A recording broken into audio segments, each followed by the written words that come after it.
Hello，大家好，我是江江，今天来跟大家聊一聊练习让老天帮你安排事情。这是什么练习呢？我用我今天发生的例子来跟大家做说明。比如说今天3月12号，然后呢，我早上10点，我约了一个朋友讨论事情，然后再来下午1点，我又约了一个专员，也是讨论事情，然后下午2点半安排一个下午茶，然后接下来晚上是给自己安排去打报告、写企划，大概一整天的行程是这样安排。那其实，在很早之前就有人跟我约了，不同的人跟我约了要上台北开一个会议。可是这件事情，去台北开会议这件事情，我隐约忘了他。但是当初他在跟我约的时候，我是有把它放在心上的。然后呢，一直到日子快要到的时候，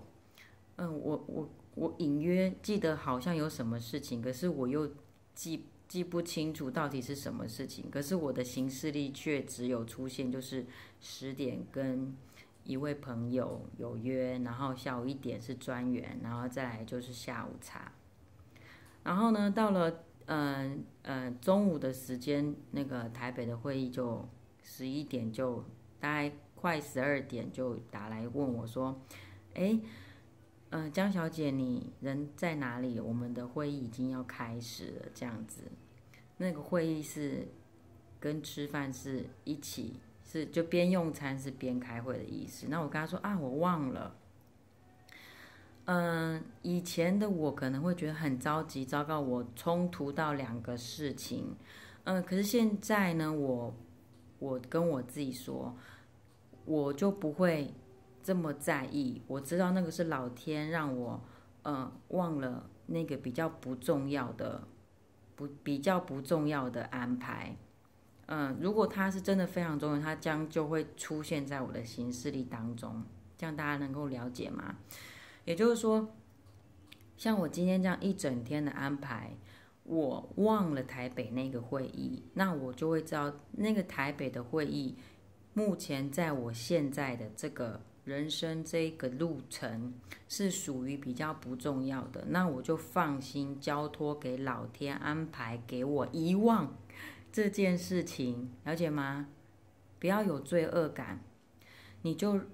放心的交托给老天，帮你安排好你身边所有的一切事情。那像今天，这是我大概的行程。那其实中间还有一些花絮，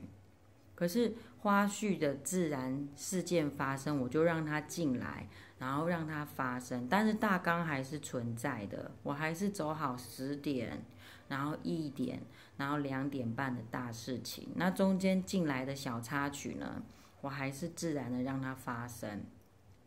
那你会发现说，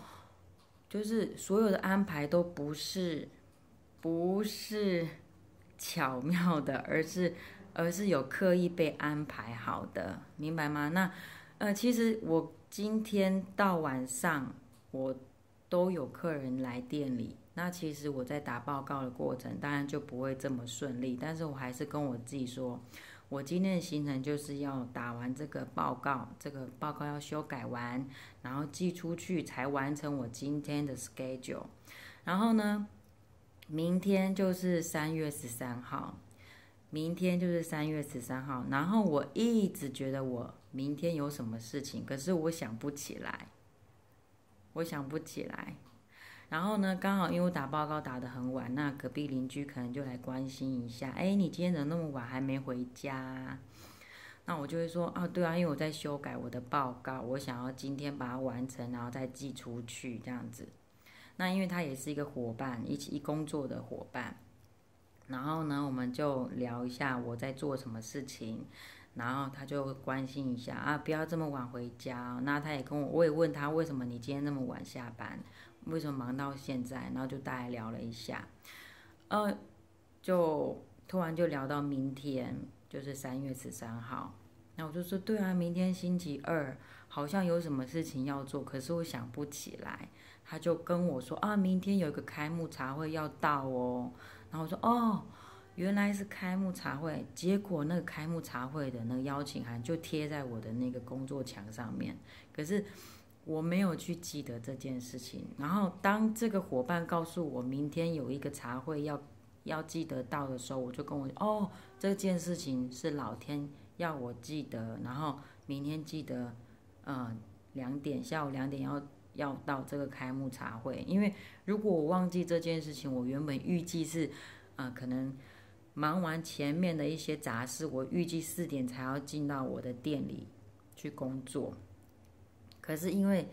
这个伙伴提醒了我下午2点有茶会，就变成我告诉我自己，我要把我前面杂事在1点之前完成，那我要在2点之前进到我的店里，然后去参加这个茶会。那也就是说，你在练习的时候，你可以很自然的遗忘一些你觉得不必要的事情。不要认为说好像遗忘一些事情会让你有一些压力，让自己觉得精神紧绷，然后每一件事情都要记得非常非常的清楚。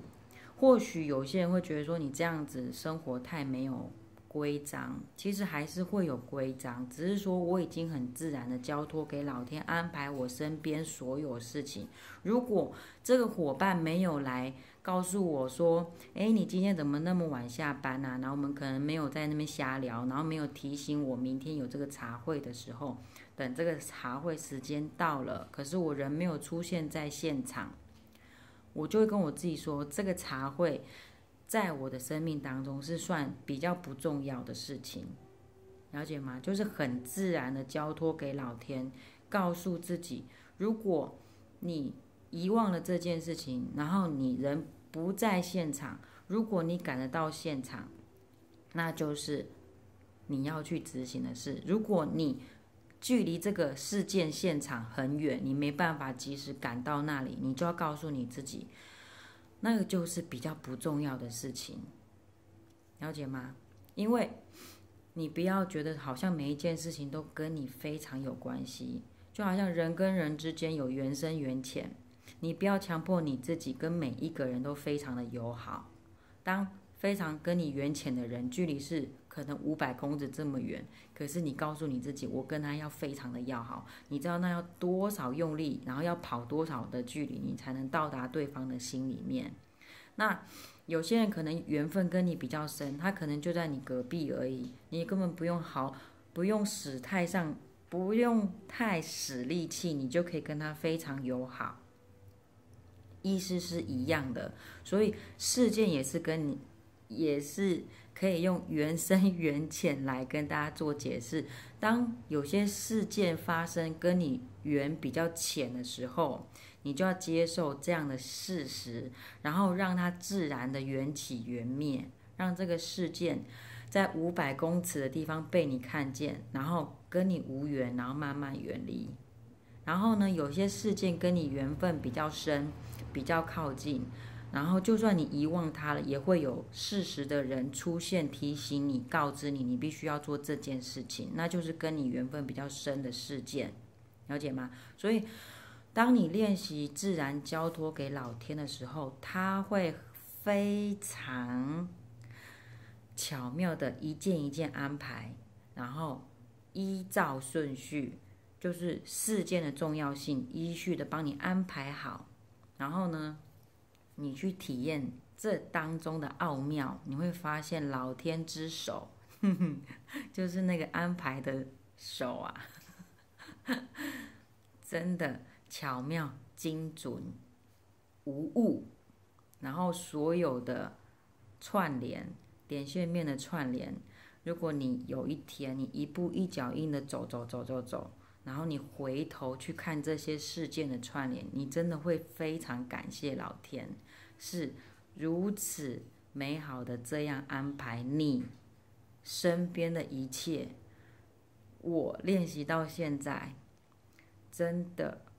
要跟大家做分享，我真的是太感谢老天了，因为很多没有办法用言语去形容的巧妙啊，或者是很玄啊那种事情，真的只有你们自己练习才知道那个美妙的地方在哪里。就像一杯水，你看过去是热的，是温的，是冰的，你不知道，只有你自己喝下去，你才能知道那个感受。所以在这边跟大家分享，请你完全相信老天，让他来帮你安排好你身边的每一件事情，每一件事情都有缘深缘浅，不用强迫自己，每一件事情都要靠得这么近，好吗？这样活得会比较自在、快乐，没有压力，然后微笑的过每一天，了解吗？今天用影片小小跟大家分享，I love you，拜拜。